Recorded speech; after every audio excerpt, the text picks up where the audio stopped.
I never planned to become someone's punishment. But the night I learned the truth, the girl I used to be died quietly inside me. And what was left was someone he never expected. Welcome to Behind Closed Doors, where the stories you hear aren't just told, they're felt.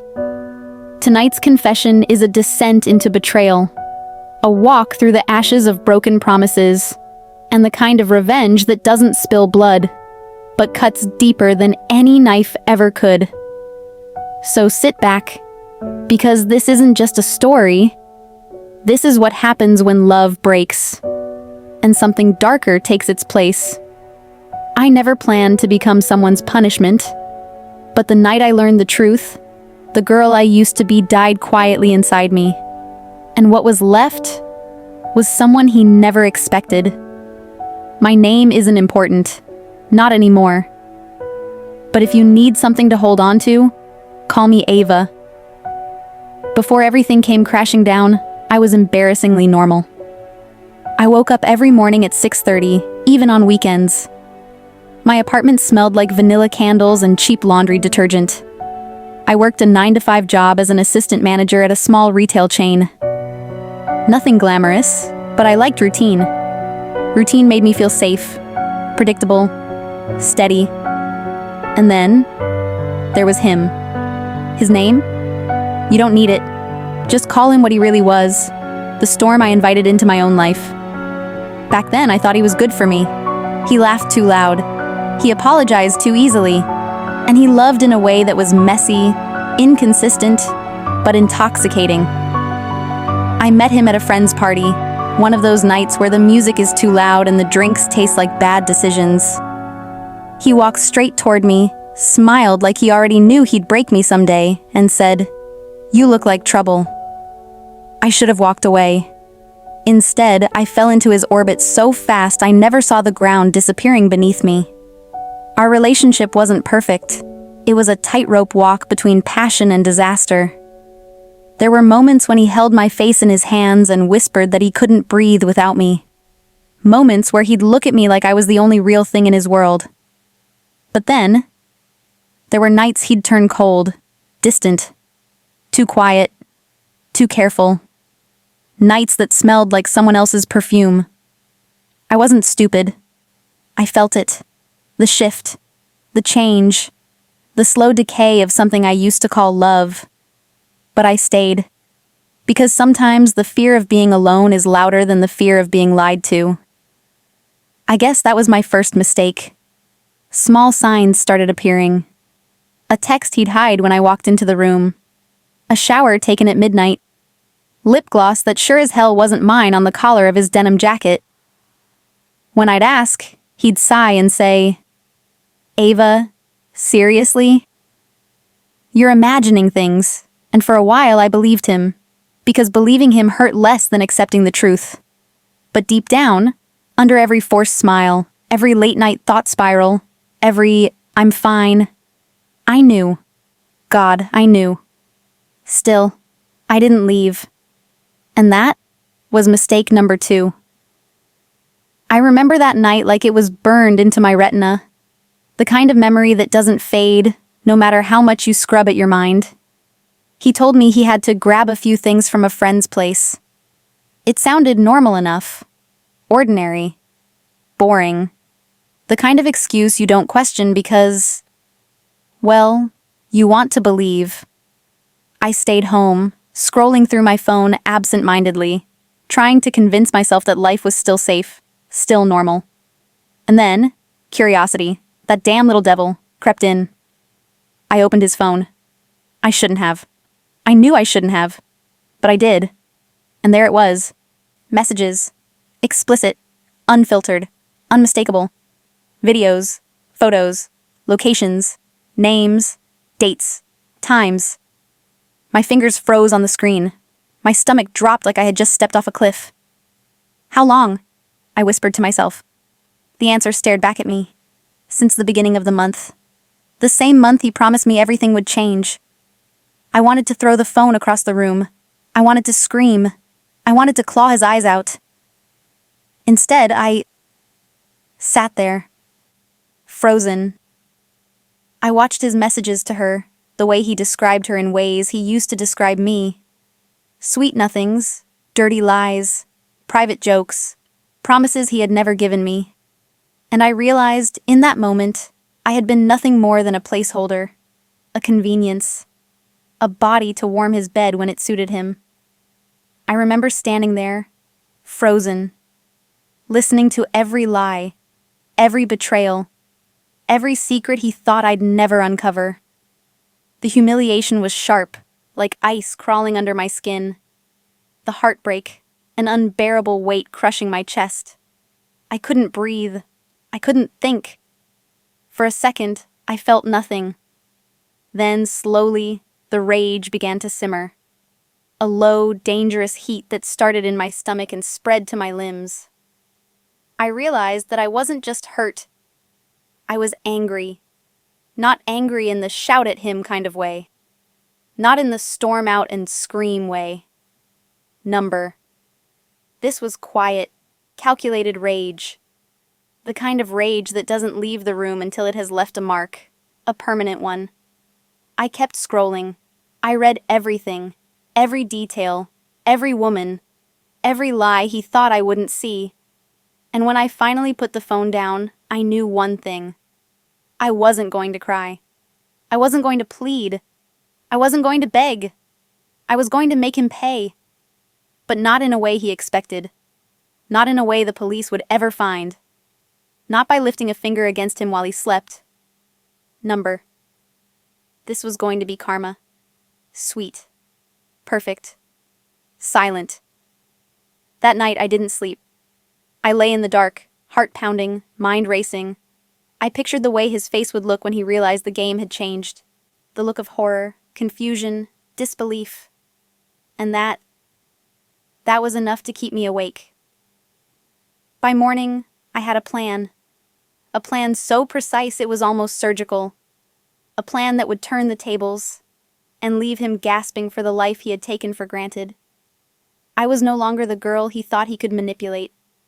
I was someone else entirely. When the first shock fades, the mind does something dangerous. It sharpens. Grief and humiliation compress into a tiny, hard core, something efficient and cold. Mine became a blueprint.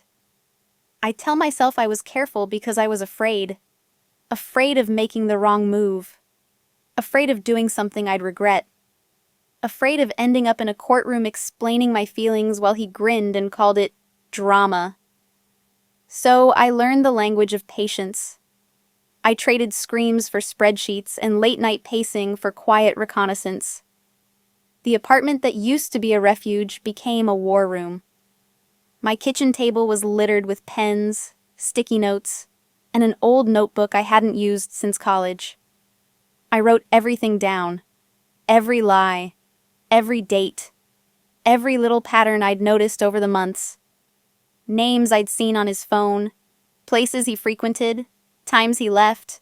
The way he changed his cologne before going out. I mapped out his routines the same way someone would map a soup recipe. Precise, mundane, infuriatingly banal. "You're losing it," my brain whispered sometimes. But the other part, the part that had been sleeping for months, answered back, "You're finally awake." I started small. Little tests. I'd mention a casual plan at dinner and watch what he did with the information. If he texted within 10 minutes, I made a note. If he lied about a minor detail, I circled it in red. If he flinched when I touched his jacket pocket, I wrote that down too. Everything mattered. Sleepless nights turned into rituals. I'd make tea at 2 a.m. and sit on the balcony, chewing on thoughts that were both practical and poisonous. Sometimes the city below pulsed with life. Sirens, laughter, a dog barking, and I'd imagine the exact second his life would fracture. Other nights, silence swallowed me, and I was left alone with the sound of my breathing and the taste of betrayal.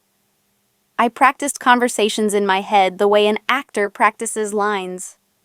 I rehearsed the right amount of calm to use when confronting him. Too much anger, and I'd look unstable. Too little, and I'd be dismissed. There was a sweet spot between the two. Quiet certainty. That was my weapon. I changed my outward habits in subtle ways. I learned to control my voice so it could be honey or ice as needed. I stopped looking at him with lost devotion and began cataloging him like a case file. I was practicing restraint like armor. By the time the plan was almost ready to unfold, I had convinced myself of something dangerous. That what I was doing was justice. That I was righting a wrong with clean hands. That the cost, whatever it might be, would be worth the clarity I would gain. The night I decided to act, the city smelled like rain and old pavement. There was a low wind that tugged at the hem of my coat, and the streetlights smeared gold across wet asphalt. Everything felt sharp, like the world had been turned up a notch just for me. I went out as if I were going to nothing important. My hair was pinned back, my coat zipped up, and my bag was a quiet weight against my hip. But beneath that ordinary shell, I carried the plan. A small, terrible, patient thing I had bred for weeks. I walked to places I'd never let my feet linger before. A cafe 2 blocks from his office. A bar he liked to haunt. The corner of a bookstore where he'd said he preferred the fiction aisle. Each step was deliberate. Each breath measured. My heartbeat was a drum you could almost hear if you pressed an ear to my chest. This wasn't about screaming in public or throwing his things into the street. It was about dismantling the safety net he'd built, the perception that he was a good man with a bad habit. He had crafted an image: charming boyfriend, co-worker you could trust, friend who always showed up. So I decided to take that image apart, piece by calculated piece. I started with truth dressed as coincidence. At work, I dropped a casual comment to a colleague about loyalty and how surprising it is when people play 2 roles. The question landed like a pebble and ripples spread. I never accused anyone by name. I simply seeded uncertainty. People who loved stories filled the gaps, and rumors, like rust, began to spread. The next stage required patience. I sent a single anonymous email to someone he respected at his job. A quiet, factual message that contained nothing libelous, nothing invented. It only asked a question and attached a screenshot of messages he had already written. The words were clinical, not vengeful, not even cruel. "Did you know about X?" It read. That one message set off a chain of quiet corporate checks. It was bureaucratic, mundane, and devastating in its own way. I watched him from afar as these small dominoes tipped. He continued his routine with the same swagger, coffees in hand, laughter that felt rehearsed. But in the spaces between his interactions, I saw the first fissures. One of the women he'd been sleeping with had decided to speak. She wasn't there to scream or to cry. She sat across from him like she'd always belonged there, and she told a different story to someone else at the table. Something small and precise. A place, a time, a moment that didn't match the version he'd given. It was like watching a magician misplace a card. The trick unraveled without noise. He tried to slide away from it, to laugh it off, to make a joke. But the people around him had started to catalog inconsistencies. Questions that would have been easy to brush off before now landed like stones. He stumbled. For the first time in months, he didn't have a smooth sentence ready. After the dinner, the dominoes accelerated. Someone recorded a snippet of a conversation he had in the parking lot, a private voice in a public space, and shared it with another friend. The clip didn't show him doing anything violent or illegal. It simply revealed the tone he used when he didn't think anyone cared. It revealed how little regard he had for the people who trusted him. I watched all of this happen without saying a word. There was no triumphant dance, no fist raised to the heavens. Just a quiet satisfaction. The realization that truth, when set loose in the right place, could be more effective than anger. The days after the execution of my plan felt strangely quiet. It wasn't peace. It wasn't freedom. It was more like standing in a room after a storm, surrounded by debris, listening to the echoes of what had been broken. He stopped calling. He stopped texting. He stopped pretending. And in a way, that was the most satisfying part. The quiet recognition that he had nowhere to hide. The man who had built his life on deception was suddenly navigating a world where every lie had a cost, and he couldn't pay it off with charm. For me, the aftermath was less glorious. I couldn't sleep at first. The adrenaline that had fueled months of planning left a hollow ache.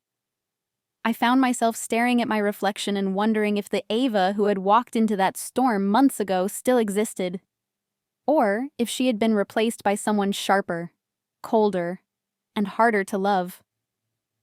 I felt relief, yes. A relief that comes from seeing someone finally face the consequences they tried so desperately to avoid. But I also felt pain, for the girl I used to be, for the trust I had given freely, and for the years lost to someone who didn't deserve them. Friends asked me how I felt, and I told them, better, but not exactly whole. Because healing isn't instant. Healing isn't cinematic. It's quiet, and often lonely. And sometimes it reminds you of all the small betrayals that brought you here. I thought about confronting him again, just to see the look on his face when he realized the damage was done. But I didn't need to. I had already done it. And that, in itself, was enough. If you felt this story, make sure you hit that subscribe button for more confessions on Behind Closed Doors. Because the truth isn't always spoken in the open. Sometimes, it hides behind closed doors.